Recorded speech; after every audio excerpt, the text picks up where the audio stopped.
Welcome, age of vintage society. Gloria DeHaven was MGM's go-to girl for musicals and was a haven of talent. But Gloria never got to explore the fullest extent of it. Still, she managed to work with the best actors and actresses in Hollywood. You can see her with Mickey Rooney, Gene Kelly and Judy Garland. But it wasn't all sunny side up for her.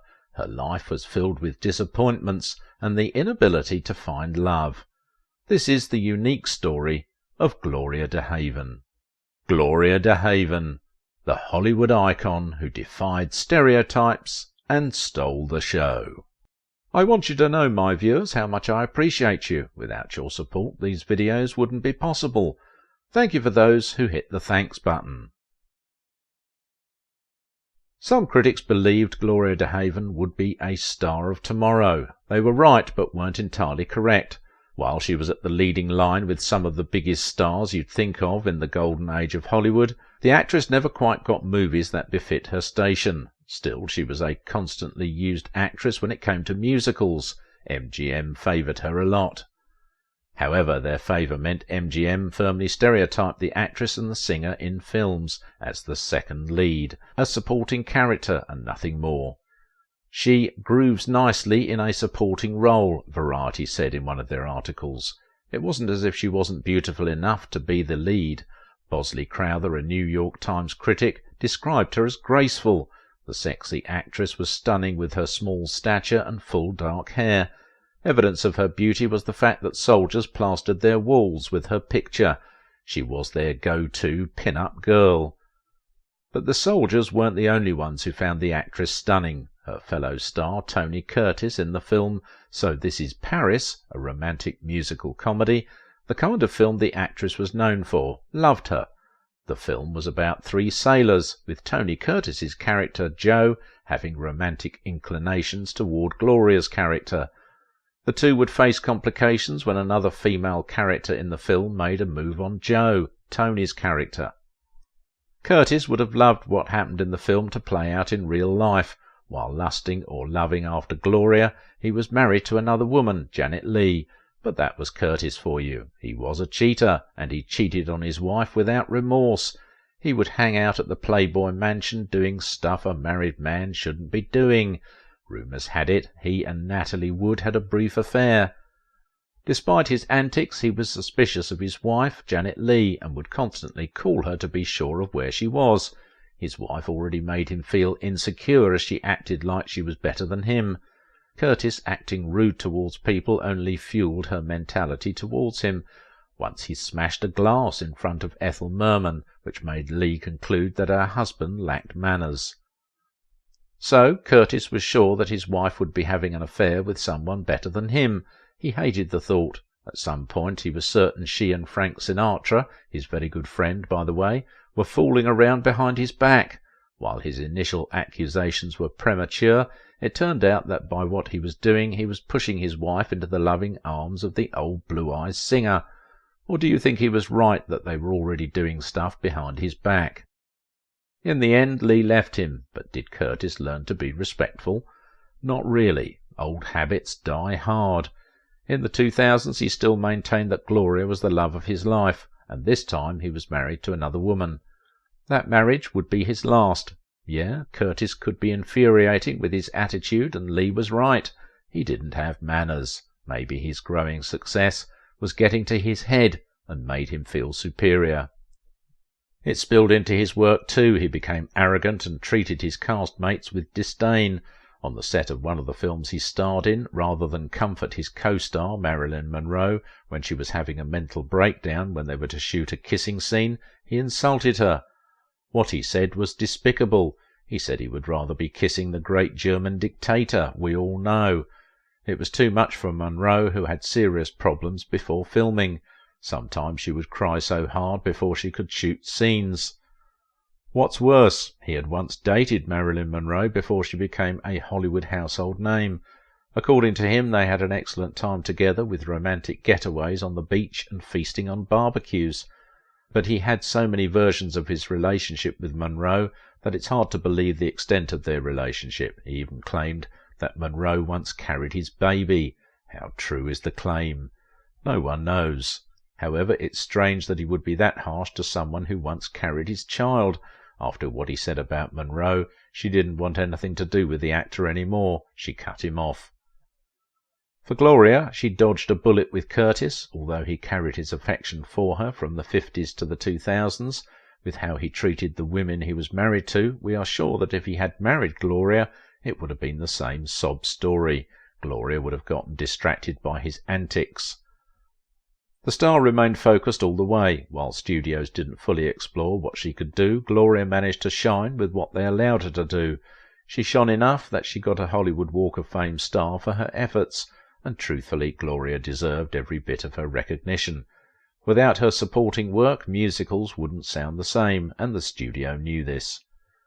They knew that the star brought a certain crispiness to the musicals she featured in with her dancing ability and sonorous voice. So how did the actress begin anyway? How did she become one of the most used supporting characters for musicals? Let's go back to when it all began. Gloria Mildred DeHaven was born on July 23, 1925 in Los Angeles, California, to Hollywood royalty. Her parents, Carter DeHaven and Flora Parker, or Mrs. Carter DeHaven as her fans know and like her, were esteemed vaudeville performers, as people fondly called her on stage. Her father, who was formerly known as O'Callahan before he changed his name to DeHaven, became an actor and a director. Even her brother, Carter DeHaven Jr., became a producer when he grew up. Gloria's parents exposed her to life as a performer, taking her and her brother on their tours. However, they didn't compel her to continue the family's association with Hollywood and the stage. They sent her to some of the best private schools in Los Angeles. The actress developed an insatiable appetite for reading. She especially loved the works of Daphne du Maurier, her favourite author. When she wasn't reading, she would collect perfumes. Perhaps she had a passion for smelling as good as she looked. However, when the actress and singer revealed her intentions to follow her parents' path, they were also supportive. They enrolled her in Marken Professional School in Hollywood, but that wasn't all they did. They used their connections to push her forward and get her an advantage. So when her dad was an assistant director in the film Modern Times, he used his position and friendship with Charlie Chaplin to get his daughter a part. Although she was uncredited for the part she had in the film, she needed the experience to fully grasp the career she was about to have. Her father wasn't done with her yet. He helped her get another role as an extra in one of Chaplin's flicks, The Great Dictator. She also got a role in Susan and God, which George Cukor directed, and she spoke in the film. However, these roles didn't turn her to a child star. She was just a backstage baby. Her beginning mirrored the kind of career she would eventually have when she grows. She had a career where she was always in support, never at the fore. She was a victim of Hollywood's greatest trap, the stereotyping. The sexy actress was always stereotyped to play the sister of the leading woman, especially in comedic roles. The good thing was, at least she got to star alongside the cream of Hollywood's finest stars. She tried to change things by getting more dramatic parts, but only had minor success. So while her career as a child actress never picked up, she switched to other aspects of her artistic talent, her singing. She worked with Bob Crosby's orchestra, where she was a solo vocalist. She also was a solo vocalist for Jan Savitz's band and did some singing work with Muzzy Marcelino. She worked in nightclubs and created her nightclub act. She had built an experience entertaining audiences, and the only thing that waited for her was the explosion that came with Hollywood, and Hollywood came knocking. Her proficient singing led her to the doors of MGM, a studio famous for its love for musicals. Still, her career didn't explode when they signed her in 1940. She remained on the fringes, just filling up the ranks. Nothing memorable happened. But after 3 years of just being part of the numbers, her opportunity came, and when it rained for her, it poured. She had a singing part in Thousands Cheer, where she had a speciality number alongside June Allyson. It was one of her first works with Allyson. The woman Gloria would share the screen constantly throughout her film career. June, like Gloria, was also a solo vocalist for orchestras. She and June would star in Best Foot Forward, where they played supporting characters as college students. However, the luckier one in this film was Gloria, who had the best speaking lines. The following year, Gloria appeared in a host of films, 6 in total. There was The Thin Man Goes Home, a comedy mystery series where Gloria played an eager citizen of a small town. She was a supporting character in the film as she was in RKO's Step Lively. Her studio loaned her to RKO for the musical film, which was the film adaptation of the stage musical Room Service. In Step Lively, the actress was paired with Frank Sinatra, who was new to movies, and she was the first actress that kissed Frank Sinatra on screen. Frank wasn't the only notorious leading man she acted alongside. She and Mickey Rooney also worked together multiple times too. For an actress with minor roles, her career glittered with the kind of stars she worked with. She also got a part in Two Girls and a Sailor, where she starred alongside June Allyson. They were sisters in this film. This time Allyson got the better parts of the script. However, it wasn't as if the star didn't perform well. Her performance alongside June was a beauty, and the two completely synchronized to produce a real sister relationship for the screen. The two excelled together in their pairing that famed New York Times critic wrote, "It's a toss-up between June Allyson and Gloria DeHaven as to which is the lovelier girl. Both sing and dance with springtime crispness, and have such form and grace as are divine." Then, to show how divine her grace was, the actress made it on the cover of the magazine Yank. However, she was far from being a major player in Hollywood. Despite appearing in 6 films consecutively, she still didn't have the star power to head her own film, so she continued to deputise. Summer stock had her playing sister again, but this time it was to Judy Garland. Only a few actresses could top Judy Garland in a film, and Gloria wouldn't be thinking much about this. After all, not many people could claim to have worked with both Gene Kelly and Judy Garland in the same film. The musical was a mighty flop at the box office, but it was fun to watch. While the actress didn't have many films in her belt, she had some iconic parts. She appeared briefly playing her mother in the film Three Little Words. It was a small comfort, especially when she had just been featured in one of the biggest bombs in Hollywood that time. DeHaven wasn't all about her career. She also wanted to love and be loved. The sexy actress fell in love and married John Payne, an actor who people mainly know for his work in The Restless Gun. During her marriage, she slowed her career. Maybe she could focus on her marriage. She had 2 children, Kathleen Hope and Thomas John, for John. However, it ended in disappointment for her. The two couldn't sustain their marriage and ended up divorcing. But just like she never gave up on her career, the sexy actress didn't give up on love. She found and fell in love with Martin Kimmel, a notable real estate developer.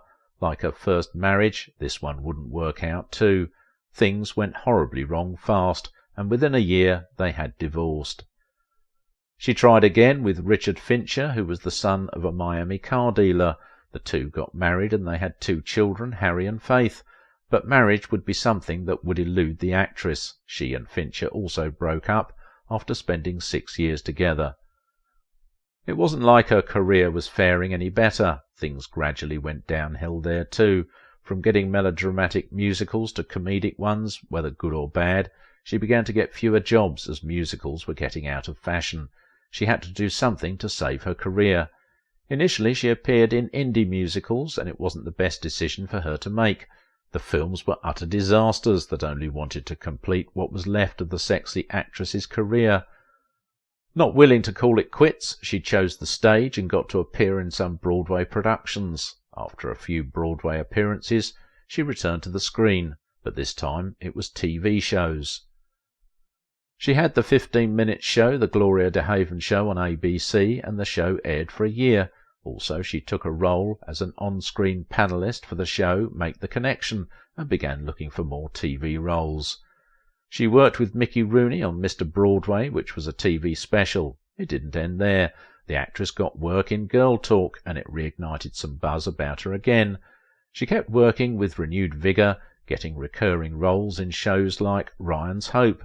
Also, she had guest appearances in The Lloyd Bridges Show and the long-running popular TV show Gunsmoke. Gloria worked on Murder, She Wrote, Touched by an Angel and Fantasy Island. Then she tried to make a return to movies, but she had the worst luck when it came to comebacks. The film she hoped would have reignited her movie career was a box office failure. Wonton Ton, The Dog Who Saved Hollywood. had a great cast, but they couldn't cobble anything that would please the audience together. Did she give up when she failed? Not a chance. She didn't know the meaning of the word giving up, and she doubled down. She got cast in a horror film, Bog, and the box office was more horrible than the film. Bog was a poor attempt at horror, but despite having failed comebacks, the actress didn't feel bogged down. She remained resolute to return to the silver screen, and she did with the romantic comedy Out to Sea, where she played the love interest to Jack Lemmon. A few years later she resigned from the screen and chose a quiet life until she had a stroke in 2016. The sexy actress suffered with the condition for months before eventually dying. While her career may not have been sparkly, musicals weren't complete without her. But our exploration into Hollywood's greatest stars doesn't stop there. In our next video, we'll be uncovering the mystery behind Elizabeth Ashley's unforgettable voice. Don't miss it. Click on this video now.